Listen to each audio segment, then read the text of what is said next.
What's good, YouTube? It's your boy Key the Freak. Make sure you like, comment, and subscribe because it's free. Everything you know about your boy Key down below in the description. Twitch, Instagram, second channel down below in the description. Everything you know about your boy Key is down below in the description. We got another case of true crime, man. And we've been going crazy on the channel. I appreciate everybody love and support. I ask that y'all keep supporting your brother Key, that y'all keep going crazy for me. Why the freak can I talk? Like, it feel like it just I'm struggling to talk right now, like it hurt or something. You know what I'm saying?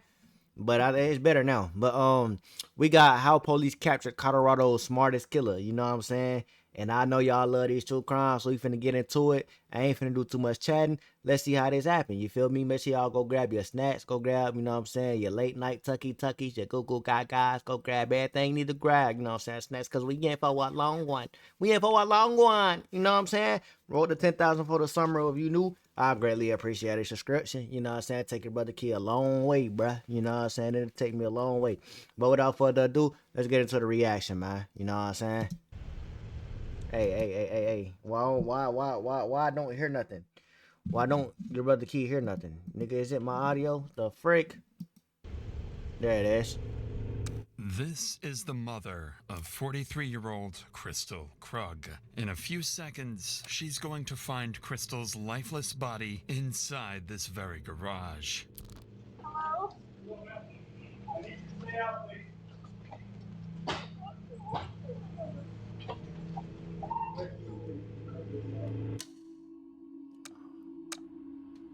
It started out And early. this is Daniel Krug, the man who killed her. He's heading in for another normal workday, just minutes after leaving his wife's lifeless body hidden in the garage of their own home.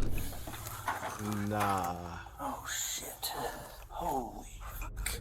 For the last 4 months, this man has been engineering the most calculated homicide plot Colorado has ever seen. It's early, Fake gang. identities, manipulating Crystal's children, and setting up the perfect scapegoat to take the blame. He believes his plan is bulletproof, that police will spend weeks chasing a ghost and eventually arrest someone else for the murder he committed. And despite nearly perfect detective work, his plan works exactly the way he intended. Husband said Hey. there was a dude who's been They say he the smartest. Hey, they say he the smartest one. We finna find out. You know what I'm saying? We finna find out tonight. I ain't gonna lie. I had to check my mic one more time, but we in for a long one. Let's get to it, bro. Started out early like this, like off the rip. We got a body, bro. That's crazy. stalking her and threatened to kidnap Hey, her. what? Oh my god, this can't be true. I was the person who attacked her. I know they mean. I know when she seen that body, boy, she just lost it, gang. Christelle, how's your Henry? Yeah, nice to Very meet good to you. meet you. Talk to Detective Mike, kind of have an idea what's going on. Yes. This is Crystal Krug, months before her murder. She lives here with her husband, Daniel Krug, and their 3 children. Both Crystal and her husband are well educated and seem to have built a comfortable life together with their kids.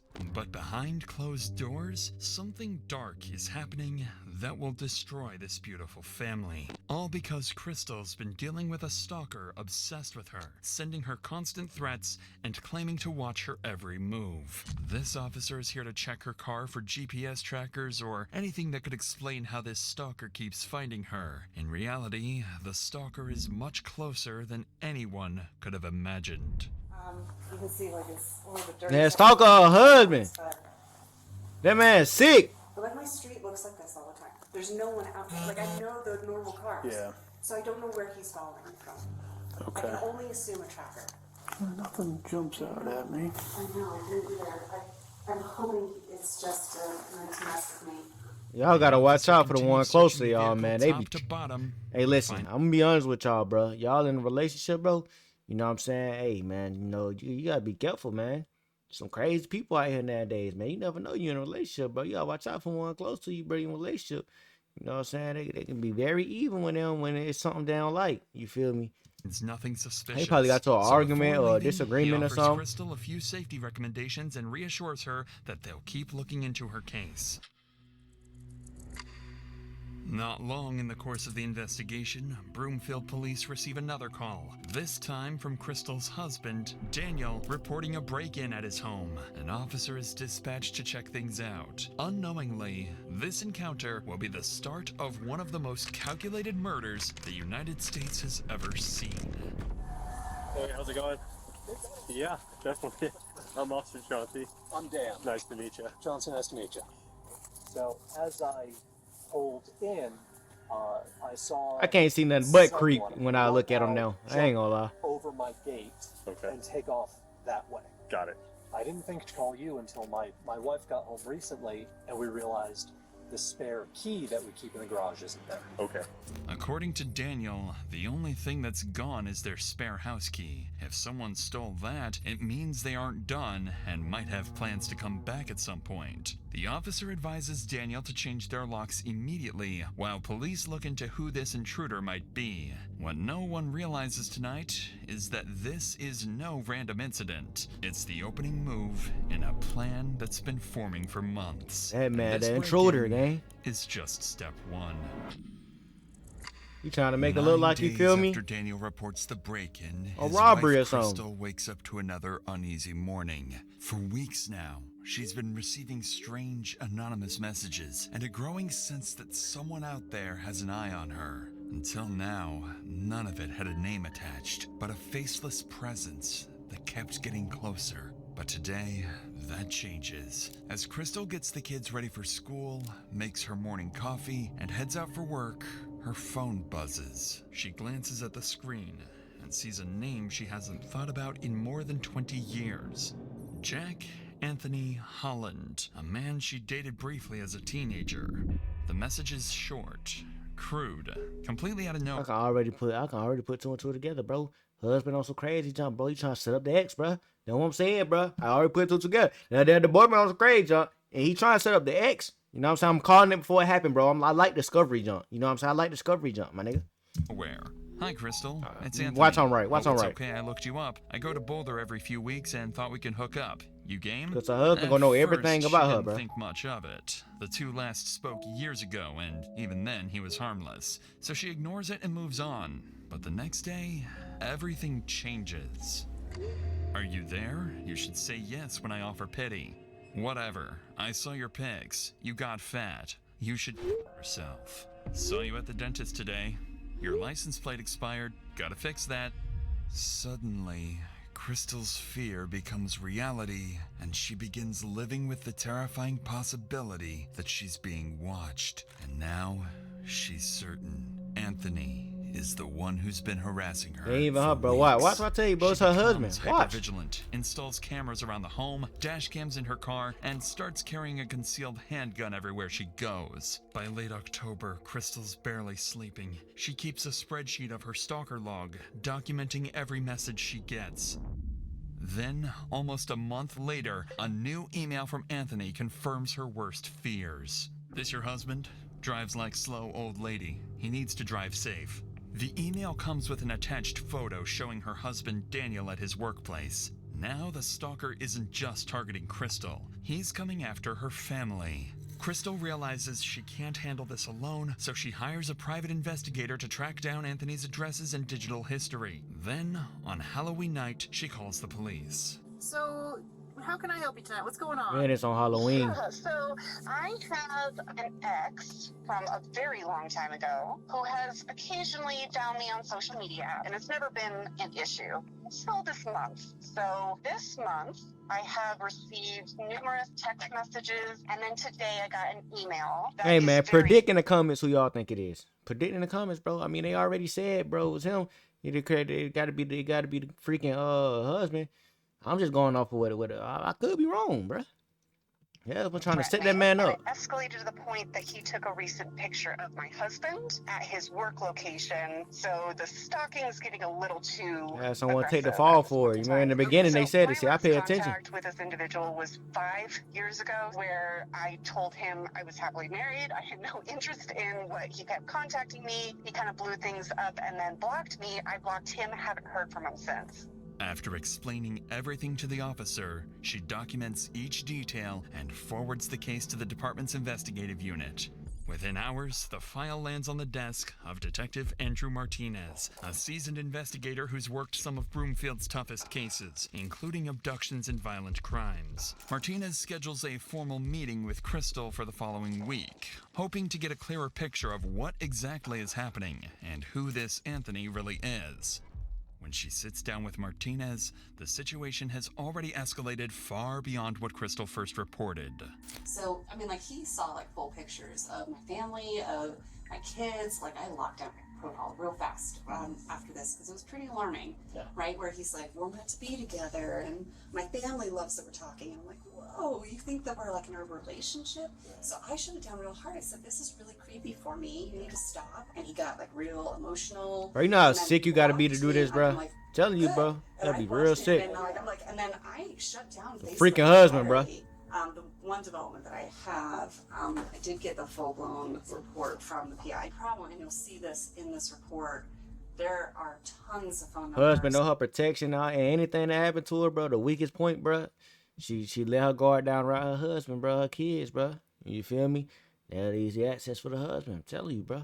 Associated with him, there are tons of addresses. He moves. But why is he everywhere doing that, in though? Like 3 different states. As Crystal Wrong with walks this the man? detective through her I evidence, honestly want to two know why the details husband acting like it, though. immediately stand Yeah, nigga out. tripping. First, her stalker isn't just texting her from random numbers. He's using multiple phone lines and different digital identities, finding ways to reach her even after she changes her information. Whoever this is, they're persistent, resourceful, and frighteningly determined. Second, her ex-boyfriend, Anthony Holland, is tied to several addresses and multiple phone numbers. Whether it's instability or an attempt to stay off the grid, it convinces Martinez that Crystal is dealing with someone who either doesn't want to be found or someone who's planning something far worse. With all of this in mind, Martinez wraps the interview with Crystal and begins the digital side of the investigation. He sends warrants to service providers, requesting phone records, email logs, and account information to track down the stalker. Unfortunately for Martinez, these companies will make a mistake that will soon prove deadly. While waiting for the digital evidence to come back, Martinez decides to follow up on something else. The garage break-in Daniel reported back in September when a stranger supposedly stole their spare house key. He brings Daniel in for a formal interview, wanting to no know camera whether he's footage, bruh? noticed anyone following him, bro. but instead of clarifying things, Martinez is about to learn something far more unsettling about the Krug household. But before we get to that, 2025 is almost over, and we're falling into the same trap again. Hey, man. Man, I ain't with all that sponsorship, bro. I already know how they finna get. About the couple's marriage. And I guess at what point did 28 she days tell before. you that he recontacted her this last time? It was either November 1st or November 2nd. It was after she had gotten a picture of me at work that she brought me up to speed on that. Gotcha, okay. And the first contact that he initially made with her was back on October 2nd. I guess why that month gap, do you think, before she told you? I'm sure she has mentioned to you that she and I are going through a rough patch, kind of on the rocks. So probably didn't seem that pressing until it was. Sure. And she didn't mention that to me. So talking about y'all going through something. You know what I'm saying? Telling you, bro. That you guys were having a rough time currently. Are you guys in the process going through something. of separating, getting divorced, or working through things? To be determined. My brother Matthew is a cop, so I have a retractable ASP. You're probably going through a divorce. That's what it sound like to me. But otherwise, it's on me all the time. I sleep with it next to me. I've bought some additional security cameras for the house. So what am I doing? I'm panicking. And I'm doing a shit job of protecting my wife. So I'm not doing good. Yeah, I can see that. So, with that being, I know that Chris Steele, we put her car on a lift on Tuesday afternoon. What, to fake see crime? sort of GPS tracking or anything like that. She told me. We couldn't find anything on the car, if Anthony is watching you guys, it's going to be in person from a distance or nearby or however. So that poses an interesting. Look how you just staring into nothing, gang. From Daniel's reactions, it's clear the stalking is taking a toll on him, too. His wife is terrified, his family feels haunted, and he's struggling to understand how any of this is happening. Detective Martinez wraps up the interview, but something Daniel said lingers in the back of his mind. He revealed that he didn't know about the stalking for almost a month, not until Crystal finally showed him the email with the photo taken outside his workplace. So Martinez decides to look deeper into the family dynamic. That's facts. And what he said that. finds True say. is concerning. He learns that the couple have been going through a rough patch recently. Nothing hostile or dangerous, but they were trying to work things out, doing what they believed was best for their kids and holding their family together the best they could. With how much the stalker seems to know about their lives, Martinez briefly wonders if someone inside the home might be manipulating the situation, and for a moment, he even considers the possibility that Daniel might be messing with his wife as some twisted way of trying to fix their marriage. Hey, that's But what I say. that idea is quickly dismissed. There is no evidence backing any of it, and all signs still point to Anthony. Nah. I'm going with the husband. Crystal That's what I'm herself going with. is fully convinced her ex is behind the stalking campaign. Throughout November, the harassment continues to escalate with more messages they and said in the threats. beginning, bruh. Crystal continues It's that nigga. documenting everything and constantly monitors her cameras. By early December, she finally receives a message that gives her the smallest breath of air. Hey, gorgeous. I can't visit you anymore. No more Colorado time. My girlfriend doesn't want us talking without her. She says you'll let the cops get me after you get rid of him. For the first time in weeks, Crystal and her family feel a brief sense of relief. It sounds like Anthony is backing off, maybe even leaving the state. But in reality, this is just the stalker's final move to make them drop their guard before he strikes.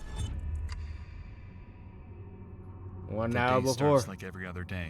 Daniel leaves for work while Crystal heads out to drop the kids off at school. During those minutes, someone approaches the front door, tapes over the Ring doorbell camera, and slips inside the house. Minutes later, Crystal drives back home, pulls into the garage, and steps out of the car. She has no idea someone is waiting for her inside, and the moment she closes the car door, he attacks. The stalker strikes Crystal in the head, stabs her, and leaves her bleeding on the floor. After months of plotting, this is the moment he'd been waiting for.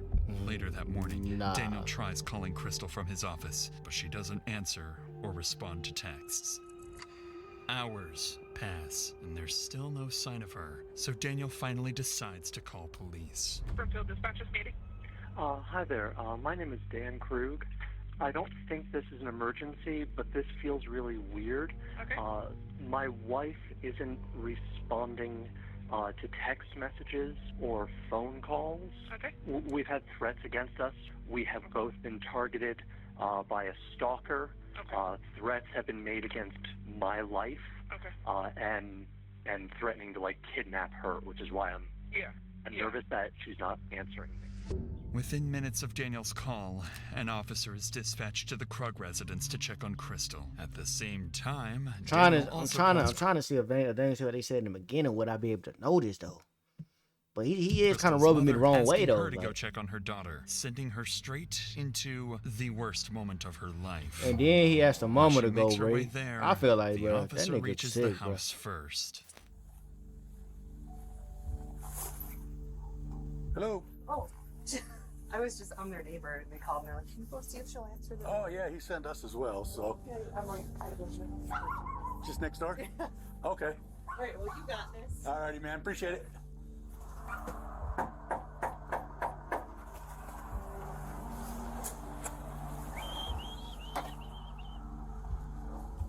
It's just actually sad, bro.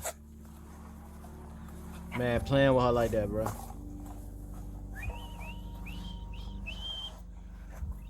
Tell you, bro, no worse than a heartbreak. This man out here, he can't deal, bro. The house looks quiet. His wife probably was and finna the leave him. officer doesn't notice anything wrong from the outside. But before he clears the call and drives off, something nags at him. So he brings his patrol car a little closer to check the garage, where he's about to uncover A tragic, horrifying sight.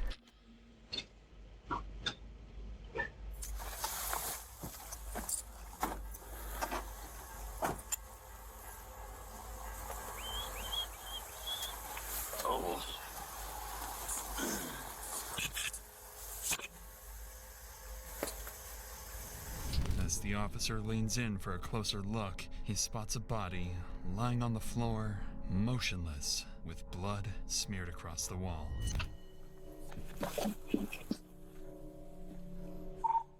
151, send medical, and 110, I need a 4 sentry. I got a female down in the garage.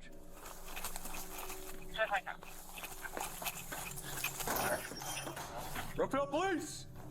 Brookfield Police! Oh, shit. Know it's bad.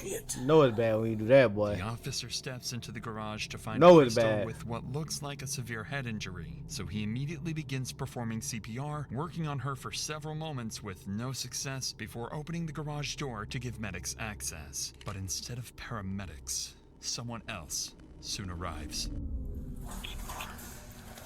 Garage is open now. Hello? Hello, ma'am. I need you to stay out, please. Okay.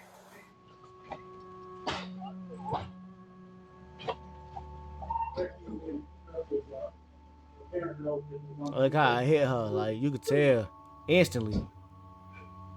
Tragically, as the garage door is lifted to get medics in, Crystal's mother catches a brief glimpse inside, just long enough to see an officer performing CPR on her daughter. Before she can process what she's seeing, another officer quickly arrives to shield her from this nightmare. Ma'am, I need you to come over here for a minute, okay? So we can work. I understand. I need you to come on over here, okay? Okay. I know. Do me a favor, go and sit inside so we can work on her, okay? So we can try to get her the help, okay? What's your name? Linda. Linda? Yeah. Okay.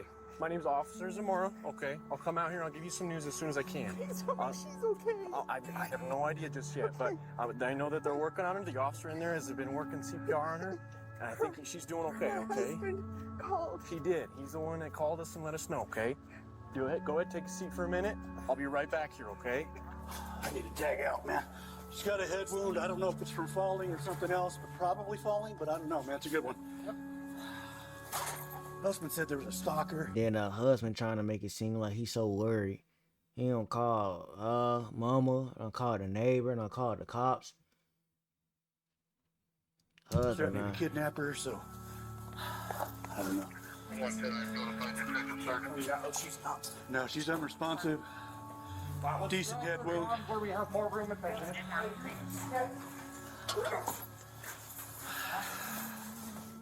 While medics continue working on Crystal inside the garage, an officer stands outside reassuring a distressed woman who's just arrived, unaware that this is Crystal's mother. She's shaken and terrified by the horrors she witnessed inside the garage. Linda would later learn that none of this was random, and finding her daughter like this was always part of a twisted plan. Back inside the garage, medics keep working, still trying to revive Crystal, not yet aware of the fatal wound hidden beneath her clothing. Guys, you see anything other than a fall type of wound? What's that gash on the chest? Oh, shit. Oh, shit. Yeah, that's a stab wound. Damn it. Stab one more chest. Yeah, I'm gonna go get it.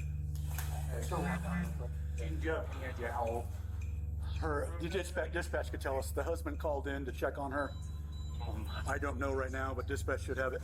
So we have a visible stab wound, you guys? Yes. Right above her heart.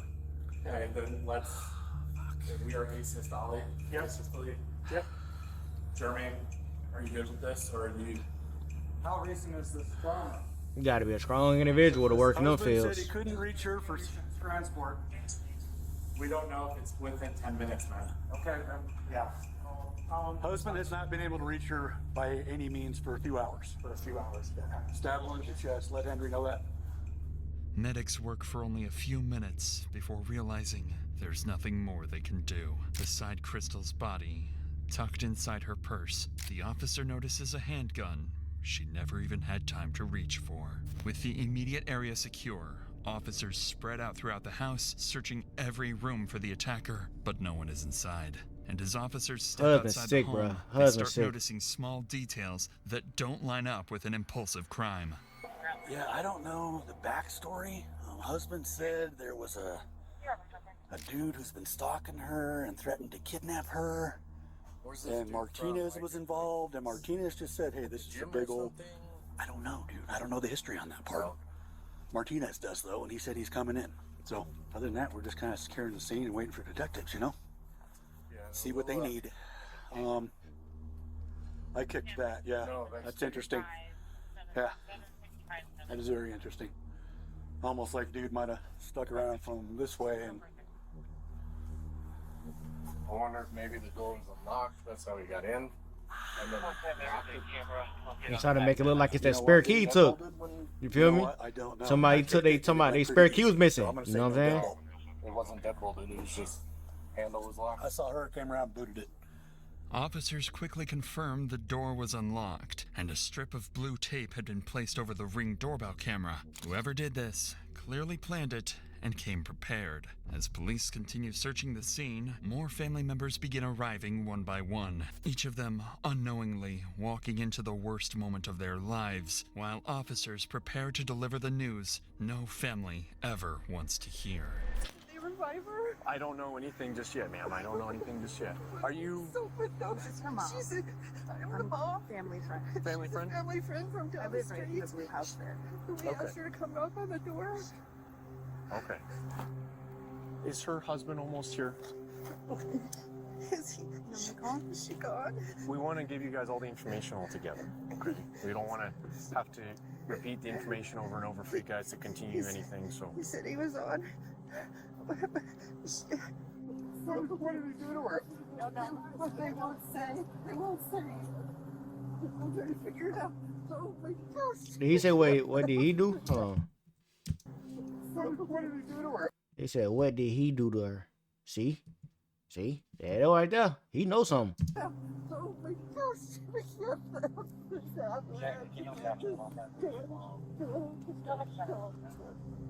Who's in charge? Who can we talk to? We'd like to know what happened. Absolutely. And as soon as someone frees up who can tell you, I'll send them your way, okay?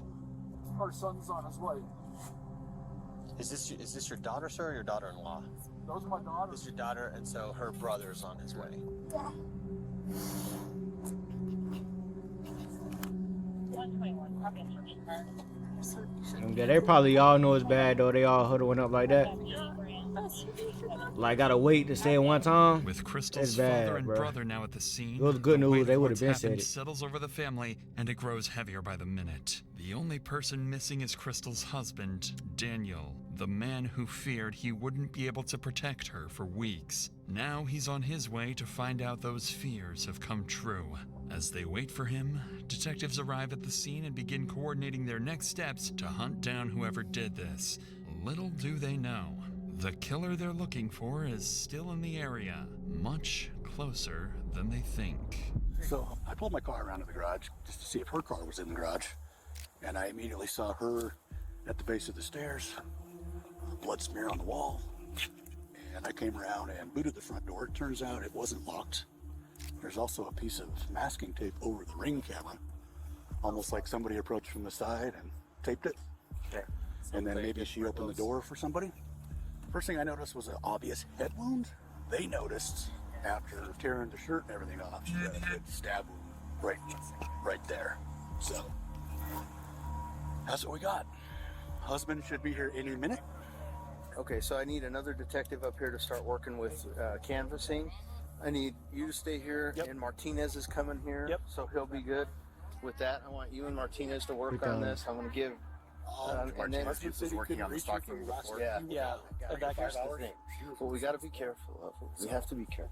We don't know. I want to know how we finna find out how they caught him. You know what I'm saying? We need to be sure that we I was saying I want to know, but it's like, bro, I'm anxious. I'm anxious, bro. Plans How to they get that interview nigga, man? That Crystal's nigga family sick, and her bro. husband, Daniel. For real. He arrives on scene, cutting the conversation short, and right away he makes it clear to everyone that he's nothing more than a devastated victim, overwhelmed by what's happened to his wife. Okay, I need you to stay back, sir. I understand. I need you to stay back here. Family's over here. Family's over here.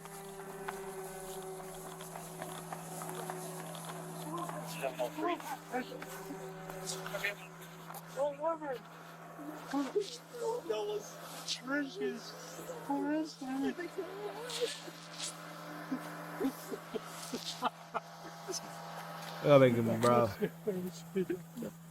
By me knowing it's him, bro, it's making me mad, gang. I ain't gonna lie. Questions right now. Fortunately, we don't have a lot of answers for you. But know what you want to do right now. Okay? We can have all that.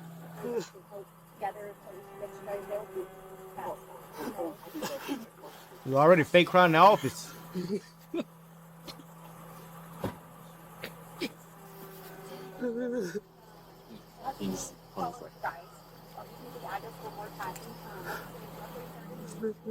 Or could you have someone leave me over there? At this time, officers have no reason to suspect Daniel of anything, so they treat him with care as he goes through this traumatic moment. But beneath that devastation lies a cold, heartless man, because Daniel knows exactly what happened inside that garage, and Daniel is the killer himself. Every tear and shaking breath is What I'm saying about me knowing it's him, bro, it's making me mad, bro. one he will continue A selling lot to to you, bro. police and For Crystal's real. family, standing just a few feet away.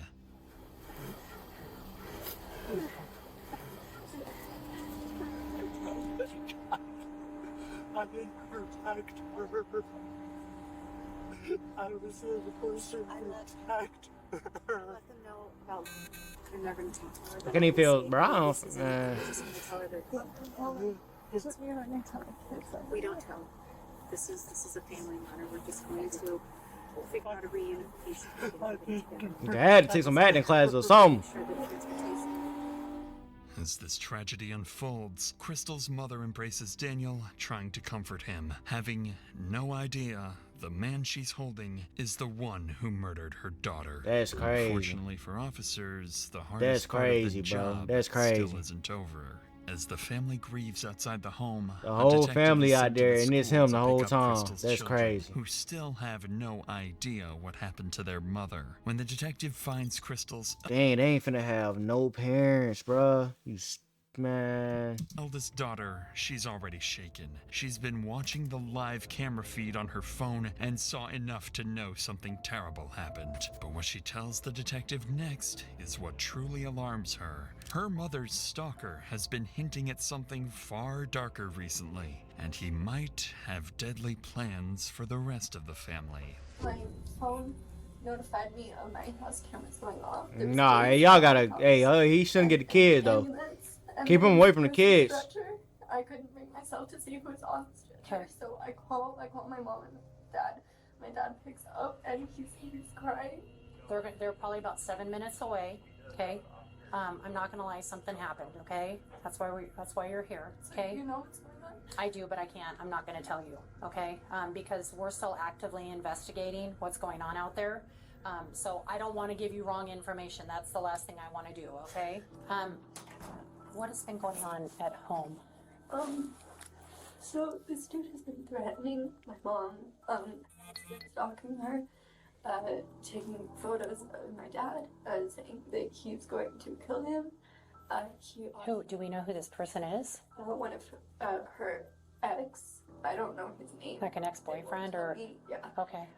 And they broke up a while ago. They ended it as friends. So this has all come to a really big shock to her.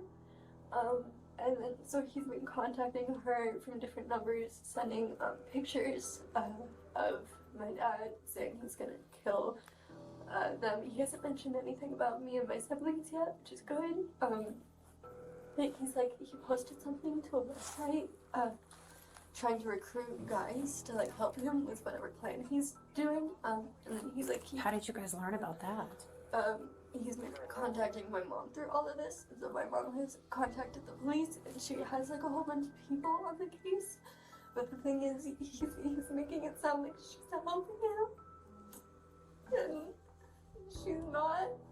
And so, Helping him like try to kill your dad? yeah. And so like we're afraid that the police are gonna turn on us. Okay. And okay, so she's been trying to protect herself. Dang, so the whole time, the husband trying to make it look like, you feel me? They all trying to get the freaking husband. This man really sick. What Crystal's daughter reveals isn't just alarming, it's sickening. Because this I just said the same thing. stalker isn't just threatening the family, he's twisting the narrative inside their home. He's making it look like Crystal was secretly working with him to kill Daniel, manipulating the kids into man, that's believing sick, their boy. own mother is dangerous while positioning Daniel as the helpless target who needs protection. To the kids, their mother starts to look untrustworthy. To detectives, Daniel starts to look like a victim, and to the stalker, everything is going exactly according to plan. It's a disturbing, genius level of premeditation, carried out by a man willing to use anyone, even his own children.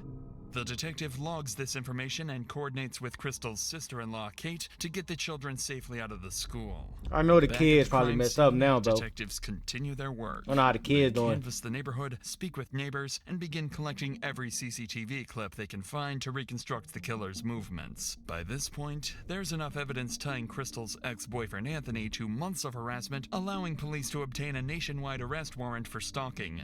Departments across the country are notified to be on the lookout for him. Additionally, with a homicide on their hands and a killer on the loose, investigators can escalate the case and issue exigent circumstance warrants to service providers to finally speed up the digital data they've been waiting on. If Martinez received those files weeks earlier, things might have been very different. In the meantime, Daniel, along with the rest of the family, is taken to the police station for formal interviews. Man, I low-key feel like y'all could have been arrested at X if y'all wanted to arrest him for stalking. Simply You know looking what I'm to saying? collect All the evidence was there. statements. But about 2 hours later, when detectives finally sit down with Daniel, his routine interview will begin to take a very different turn. So, your home security system, you access that through your personal phone? Google Nest. It's Google Nest. Okay. Hi. This fixing me. Okay. Just push a home. Home. Okay. So I have your permission to operate this phone and get what we need? Yeah. Okay. Yeah. So how many different cameras do you have? 4. Doorbell. Side of the house, driveway, back door. How long have you had it? Doorbell, a couple years. The others, all since September. We had an intruder. I called the police. He came when we had a garage intruder. A month after Daniel reported the garage intruder back in September, Yeah, he said November, right? He said his wife ain't tell him nothing until November, right? is when the stalking first began, and by then, the couple had already installed multiple cameras around the house, plus their Ring doorbell. But even with all that security, and after police confirmed they had no GPS trackers on their cars, the stalker still found a way to follow them, sending Crystal a photo of Daniel walking into work and texting her about seeing her at the dentist. So as the detective scrolls through the surveillance footage to understand the timeline, he notices something strange that catches Daniel off guard. So when do your cameras go off? Do you ever have them set to turn off? 24/7. Okay. They don't turn off. If you lose internet or in the app, you can turn them off. And who has the ability to turn off the cameras? Who has the ability to go in the app and turn these off? Christine, me, and God, It's alright. It's alright, Dan. home shows all. The man's trying to think of a way to get out of it. That's what it is. I can settings. Okay. Oh, just us. Just us. Okay. The detective's question here isn't by chance. It's prompted by something peculiar he noticed on the surveillance app. All of the home's cameras shut off at 8:15 a.m. and they stay off until 10:15 a.m. Only the camera pointed outside the garage remains active during that entire 2-hour window. This instantly narrows the murder time frame to those 2 hours. Just then, Martinez finally arrives at the interview room. He's the lead detective who's been handling Crystal's stalking case for months, and now that case has become something far worse. He sits down, looking at that man right in his face. That's him right there. The loss they both couldn't prevent. They didn't save Crystal. They couldn't protect her, and now they're here, mourning her loss, trying to piece together what happened. I'm glad to protect her. It's not your fault. It is his fault. It's him. It's him.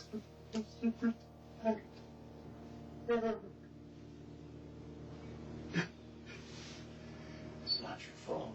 I'm sorry I didn't answer. I actually wasn't in today. As Daniel breaks down, something catches Martinez's attention. Daniel is crying, but there are no tears. The detective finds it strange and more than a little concerning. Wanting to probe deeper, Martinez asks for a moment alone with Daniel to see what's really going on beneath the surface. And the moment he starts asking questions, things get heated, fast. I know you said that you don't think that there was somebody else. She said. Okay. Why do you keep asking? I'm just trying to put everything together to kind of get a bigger picture, because you said that she's been acting kind of weird lately and, being very secretive and withholding of information for you. So I'm just trying to understand, I guess, so we can backtrack what she's been doing this past month. Martinez's question here is telling of what he's thinking. He's not ruling out Daniel as a possible suspect. After all, the couple were going through a separation period, and this is meant to probe whether jealousy or something else could have played a role in Crystal's death. Sensing the tension in Daniel's response, the detective decides not to press any further. But as they step out for a quick break, Daniel says something that makes it obvious he struck a nerve. I've seen enough of this. It's always the husband. I get it. After detectives collect the initial information from Daniel, Okay, his children finally arrive at the police department. They still don't know what happened to their mother, only that something is very, very wrong. Daniel is notified of their arrival and given a choice. Should he be the one to tell them, or leave it to officers and Crystal's family? Instead of letting someone else deliver the news, Daniel insists on telling them himself. A decision that appears compassionate on the surface, but underneath, it's a way for him to control the narrative and shape how his children see him, even in a moment of tragedy. Following this, it's also sad, boy. Sit down with Crystal's family to begin their interviews. Man, murder their mom, this is where bruh. Things start to take a concerning turn. Up until now, the case seems straightforward. Crystal has a stalker, her ex-boyfriend Anthony. That stalker killed her. Find Anthony, and you find Crystal's killer. But once detectives start speaking to Crystal's parents, brother, and sister-in-law, things become far more complicated. And what they learn next will force them to reconsider everything they think they know about Crystal, her marriage, and even her stalker. So your understanding, I guess, of it's the ex-husband who's been kind of... It's not about husband, it's an ex-boyfriend. Ex-boyfriend. From when she was 18 years old. Okay, gotcha. Can you think of any, recent, has he reached out to you? Have you seen any... No, he's never contacted me. I know yesterday she told me that he had messaged her again 2 days ago or so. Let her know that he was ready to come back, and so she can go ahead and off her husband now.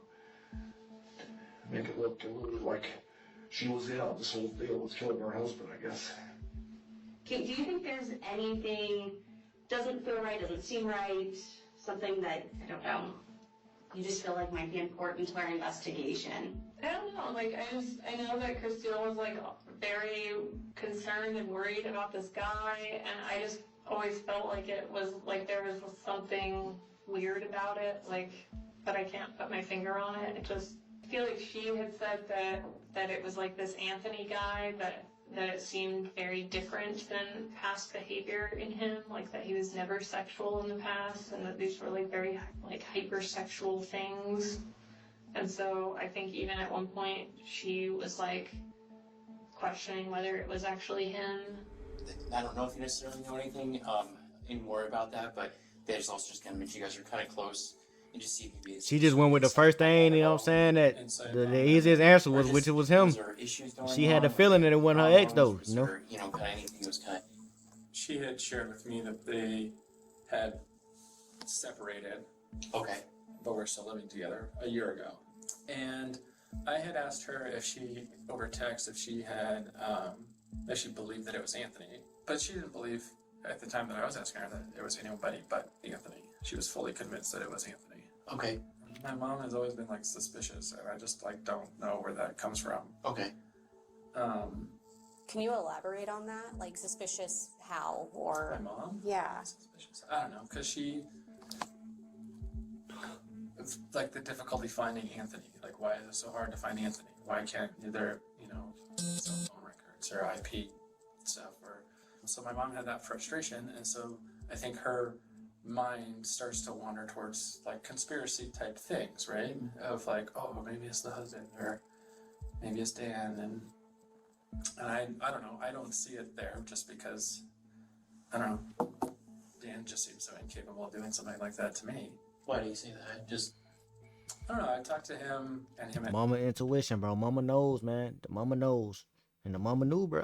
You know what I'm saying? The mama knew. And I just hung out and talked for like 2 hours, and he was like very concerned about like getting his family together and talking about mama knew, being man. vigilant but not paranoid.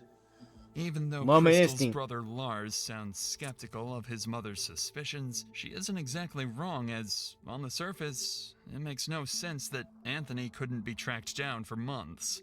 Lars would also go on to explain that Crystal and Daniel saw their marriage very differently. Crystal wanted out, Daniel didn't, and the family seemed to view their relationship as dysfunctional but not violent. But listening to these statements, one thing becomes very clear. Every family member felt that something about the stalker was off.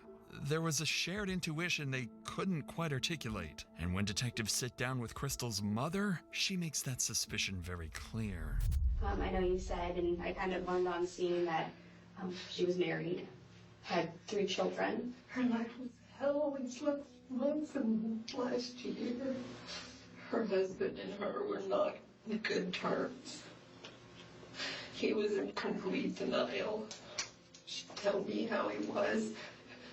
Did she ever give you insight on what kind of led her to feel like her marriage was over, or? Dad is explosive, but I've never seen him, hurt her. He would hurt the kids, but, some people think the corporal punishment is okay with kids. But he would hurt the kids. She was worried about that. But I don't want to say it's a dad. But she told me he was in He probably with the kids right now, man. Oh, get that nigga, bro. She told him his marriage For was real. over, but she would stay until graduated. I have this, just a gut I can't shake with him. Tell you, but mama know, man. Mama know. I can't shake this question. Is he the one that's been doing this with Anthony? Needless to say, hinting that Daniel might somehow be involved with the stalker is an alarming accusation, and it makes things even more complicated for the detectives. At this point, the family itself is split. Crystal's brother Lars completely dismisses the idea that Daniel could be involved, calling it nothing more than a conspiracy. But others felt that there was something off about Anthony and the entire stalking agenda. With all statements collected, detectives wrap the family interviews and regroup to make sense of everything they've gathered. By combining everything they've learned, detectives land on a clearer picture of where the investigation now stands. The family interviews raised enough concern, and there was enough tension in the marriage that detectives decide they can't rule out Daniel yet, and he officially becomes a potential suspect. But even with Daniel now on the radar, Anthony remains as the obvious prime suspect in Crystal's homicide. His threats and weeks-long stalking campaign still place him at the center of the investigation. With that in mind, detectives know their next move. It's time to find Anthony. At around 3 p.m. that afternoon, police finally get their first real break in months. After digging through everything they have on Anthony Holland, investigators land on a possible address in Utah. Because they can't reach him themselves, Broomfield detectives coordinate with Utah County Sheriff's Office, sharing his name, photo, and the address where he's believed to be staying. That man Up probably ain't until got now, nothing to do with Anthony this. has only Nothing. existed as a name in emails and threats. Watch. A distant figure who no one has actually seen. So when officers finally get a hit on his location, it becomes the first real chance to confront the man they've been hunting for months. I'm going to ask you a couple of names to see if you recognize any names. Okay. Have you ever heard of the name Crystal Krug? She may have been Grimsrod when you knew her. Yeah. And do you know a Daniel Krug? No. No? How do you know Crystal? She was an ex-girlfriend. She's an ex-girlfriend? Uh-huh. How long's the ex? Like, how long ago? 1999. This man probably finna get cut up for no reason, gang. Oh, so like a long while ago. She was my very first girlfriend ever. Oh, okay. Yeah. When's the last time you talked to Crystal? Has it been a minute? It's been a minute, yeah. Like since you moved from Durango? Yeah. Yeah. So that would have been what, back in 2014? Yeah. Have you had any contact with anybody in that area since? Anybody, or have they contacted you at any time? No. I'm going to give you a phone number, and it's to a sergeant with the Broomfield Police Department. Okay. He would like you to reach That out. boy looking worried. That boy, I don't know what the freak going on. Boy getting concerned. They have an incident. I don't know the full details of their incident out there, and so I'll let him talk to you about that aspect. He had asked us to come out here to your house and talk with you. They were debating on, you do have an active warrant out of Broomfield Police Department, and they were debating on if they were going to have us arrest you or not. They are not going to have us arrest you on it. I'm going to advise you of the fact that you do have a warrant out of Colorado, and you can talk to this sergeant about the details of it, if that makes sense. As officers speak with Anthony, you can he tell that boy appears look intoxicated shocked, and boy. confused. After being briefed on the situation, he gives his timeline, insisting he never left Utah and spent the morning with family nowhere near Colorado. Once they collect Anthony's statement, Utah officers leave to begin verifying every part of his story. In the meantime, detectives back in Colorado regroup to reassess the investigation. With Anthony still denying involvement, Detective Martinez turns back to the one angle he hasn't fully explored yet: Crystal's husband, Daniel. Since he never ruled out jealousy or affairs as a possible motive, he decides to dig deeper into Daniel's past. And that's when he stumbles onto something interesting and very unsettling. While searching old reports, Boy had a Martinez history, huh? finds a closed but unresolved stalking complaint from years earlier. Yeah, that boy had a freaking Victim who filed Feel it me? is a woman You named already had Carrie, something. and as it turns out, she was Daniel's ex-girlfriend. The more Martinez reviews, the more disturbing the pattern becomes. The report claims she was stalked for weeks by an obsessed man who impersonated multiple people, manipulating her through fake identities. Detectives quickly locate Carrie and bring her in for an interview. When they sit down with her, they uncover a story so disturbingly similar to Crystal's, it opens up an entirely new theory. I think it was, like I said, a couple months I broke up with him a couple months into my freshman year. He, he was pretty emotional, I would say. Sort of desperation would maybe be a word I would use to describe after the breakup of, please don't do this, kind of, crying, that sort of thing, that I can recall. And then I started to get messages from his roommate, and that person's name is Tom, on AOL Instant Messenger. And I know Tom is real because they were roommates. If I called him, Tom would sometimes pick up the phone. They each had a joint room and a joint phone. Tom, Hey, he trying to blame his goal, Tom I for would stalking say, was her. sort of to gain sympathy from me for Dan and continue to encourage me to communicate with Dan. There was perhaps some indication that he was, or was, because of the breakup, just really not doing well. So this, made me keep communication up with Dan. And Tom ended up being Dan, right? So all these people I'm going to tell you about end up being Dan Krug, not Tom. Yeah, even though Tom is a real person, he was not sending me these messages. Suffice it See, to she say, figured it out. You know what I'm saying? She figured it out. It's sad she figured it out, but the wife didn't. But she figured it out. what Carrie tells detectives sounds all too familiar. Everything she describes echoes the same pattern detectives have been seeing with Crystal, but the parallels don't stop there.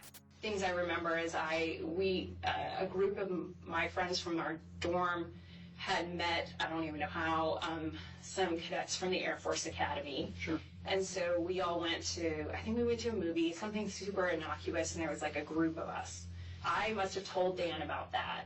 And I think it was 2 or 3 days later, I got a message from someone named Nick Clark. And Nick basically said, I'm a cadet at the Air Force Academy. I know you went out with these people, and I want you to know that he came back, or these people came back and said that you slept with him. So now there's this rumor going around the whole academy that you're an easy target kind of thing.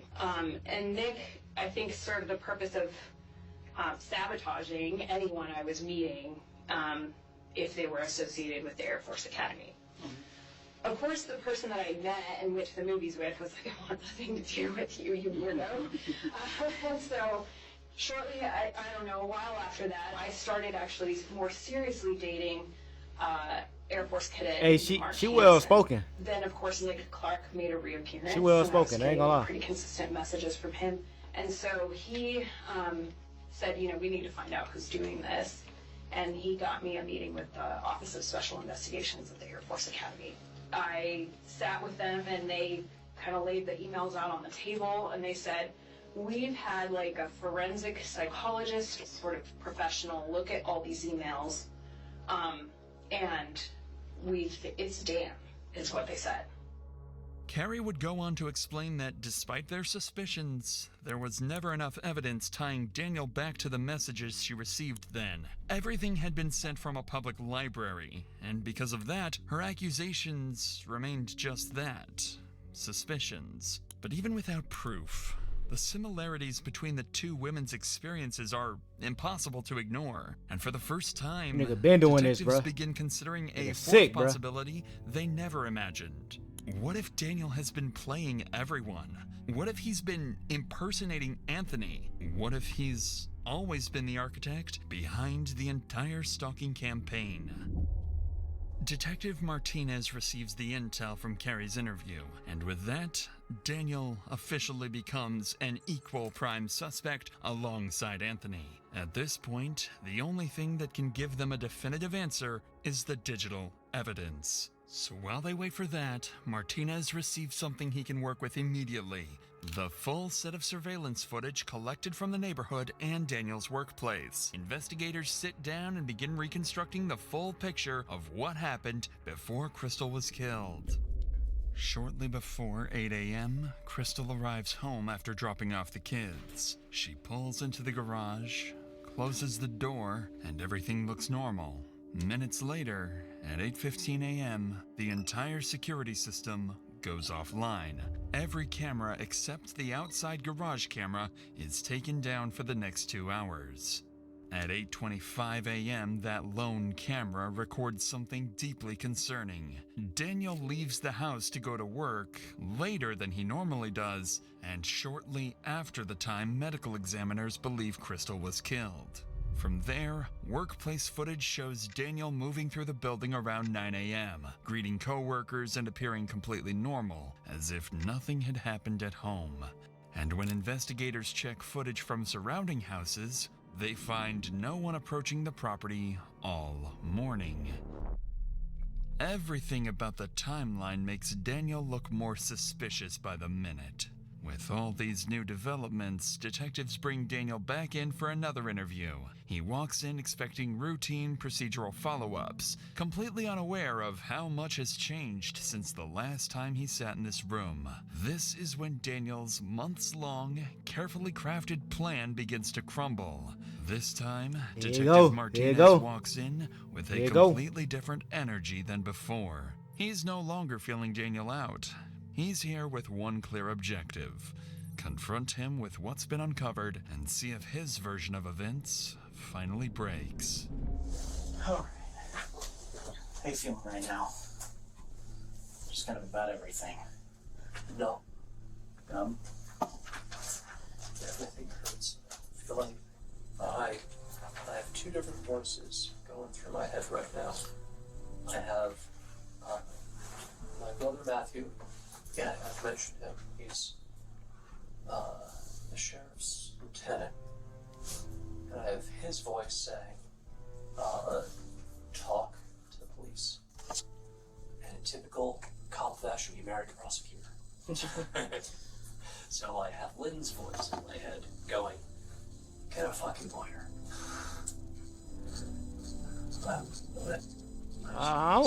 Hey, gang, I don't know why you laughing, gang. I don't know nothing funny with you, nigga. Be honest with you, bro. Weirdo. I just don't want to. Right away, Daniel doesn't like open funny, the interview casually. Funny, he opens it with a calculated trick. By hinting at getting a lawyer, he's warning detectives, push too hard, and this interview is over. It's clever, but Martinez has a counterplan. Instead of confronting him, he'll pivot the conversation to his relationship with Crystal, making it feel like safer ground to get Daniel comfortable and talking.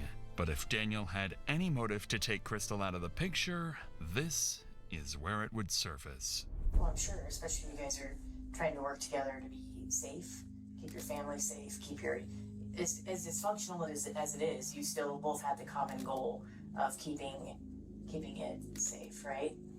I had her as a partner to protect the family, but it didn't feel like a partner who valued me.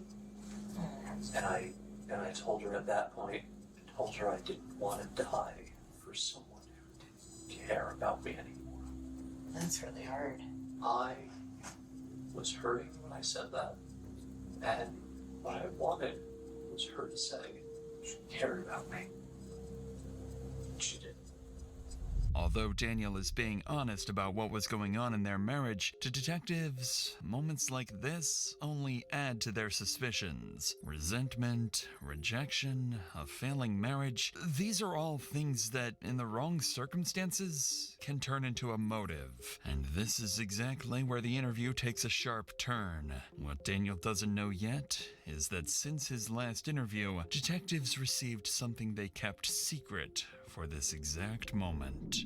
One of the tech companies finally responded to their urgent warrants and provided some of the digital data they needed. And as it turns out, the emails the stalker had been sending, the messages that terrorized Crystal for weeks, were coming from somewhere much closer to home. One of the things that we Hey, really had started nothing to do with looking into X. today in effort to find Anthony is the Gmail.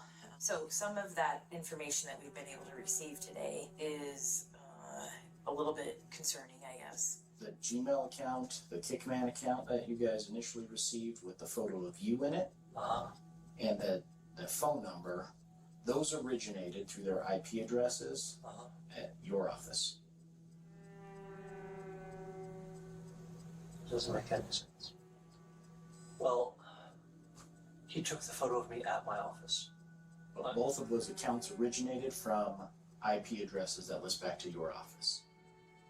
There are Wi-Fi access throughout the facility for employees, and there's public Wi-Fi access throughout the entire facility. Right now, we're working with the director to get all of the IP information. Yeah, nigga, you got, nigga. What devices were using that specific address during that time. Because I guess the biggest concerned. It's just Make sure my timing John of work. everything. We it good, we just good. doesn't That nigga make got, bro. sense to have Don't lie to you. somebody create an account, take a photo, and then immediately send it off, and then the account is no longer being used.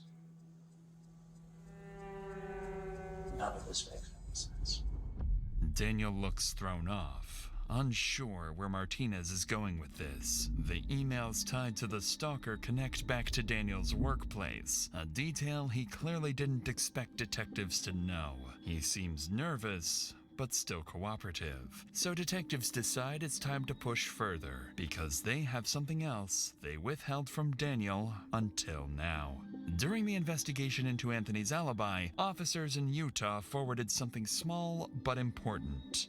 A time-stamped shopping receipt placing Anthony in Utah that morning, miles away from Colorado at the time Crystal was killed. Martinez and his partner decide it's the perfect time to see how Daniel reacts when they push him directly and force him to confront the possibility that he might be the stalker. Also, let's add on top of that. Yeah, let's get to it. Let's get to it. Right now, there's no physical way that Kickman could have been involved in this based on where he's at right now. So, you know, the mystery continues, and It has to be the husband. Things are certainly pointing in one direction right now. well, and you've given us reason. Here's the other thing, Daniel, is I sympathize with the fact that you're in an extremely frustrating situation. I know you want to be a part of your kids' lives, but you can also sense that's why we're asking all these questions about infidelity and everything else. Is there some other mystery man that we don't know about? I have been faithful. Period. You know Anthony has reached out to her in the past, number of times. She's very open. Right. The last time was 2016-ish. He had asked her at one point if she wanted to have sex.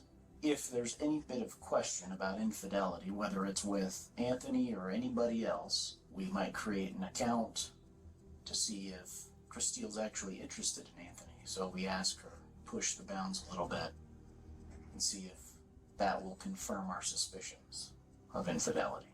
You don't get the response and the openness you once did for about 28 days, from October 2nd to October 31st. So you amp it up a little bit, send a photo of yourself to her, and an account you created.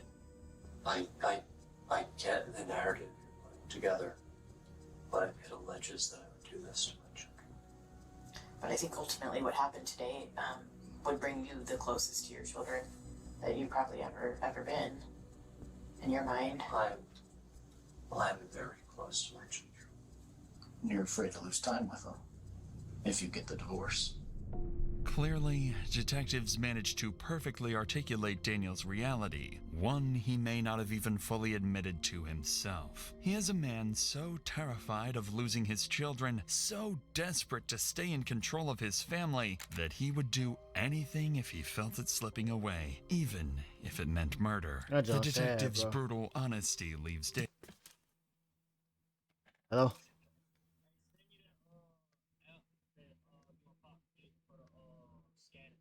Alright. Daniel speechless. He doesn't argue My or brody. deny it. He just sits there in quiet resignation, wearing the look of someone who's realizing everyone can see straight through his lies. If you were watching these facts unfold in front of you in a movie, what would you say happened? There has to be someone else.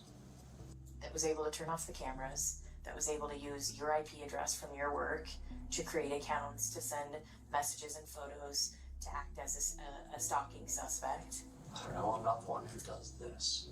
I'm analytical at work, and I read and write fiction at home. I don't do crime drama. I don't know what any of this is. Kickman is 6.5 hour drive. And then in fact, he was contacted in his house, severely intoxicated. There's no way he could have made that drive.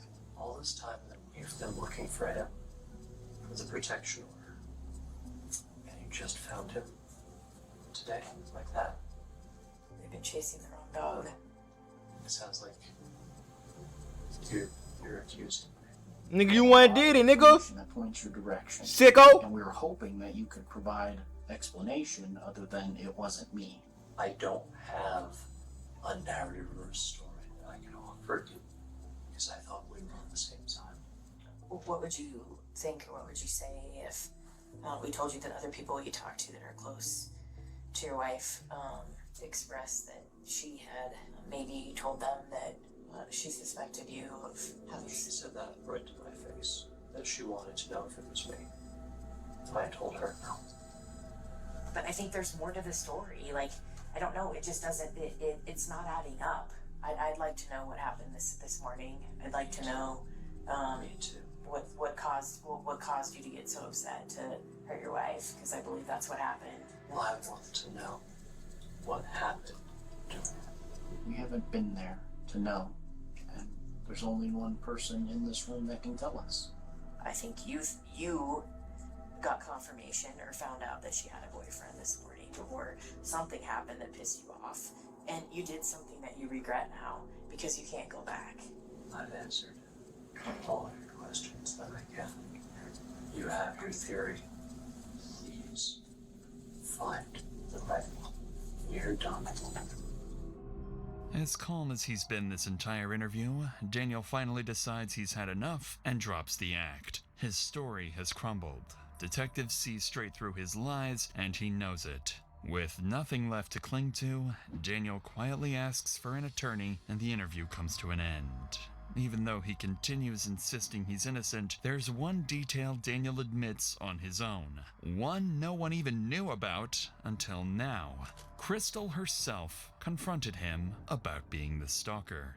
Hearing that from Daniel's own mouth hits Martinez hard, because to him, that sounds like the kind of confrontation that could have pushed everything over the edge. But without hard proof, detectives can't yet say Daniel is truly responsible. So with the interview over, Daniel is processed for physical evidence and escorted out of the police station. But before he leaves, he turns back and tells detectives one final thing. I won't be designed who did this.